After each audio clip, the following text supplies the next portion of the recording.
In this video, I'm gonna teach you how to transfer stocks from Groww to Zerodha. It's a very quick and easy process, so make sure to follow along.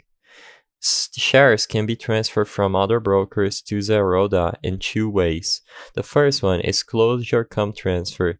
In this case, the demat account will be closed and the securities will be transferred to the Zerodha account. To initiate a closure come transfer, a closure come transfer form should be obtained and submitted to the other broker along with the Zerodha client master report.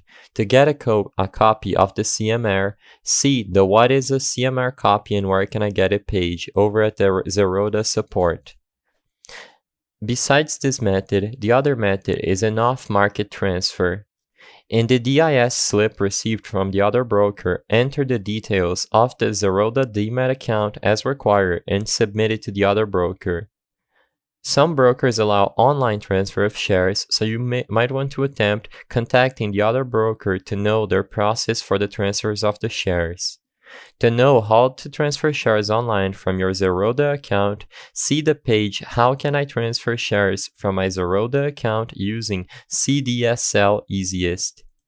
I hope I was able to help you on how to transfer stocks from Groww to Zerodha.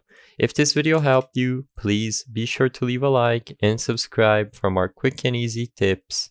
Thank you for watching.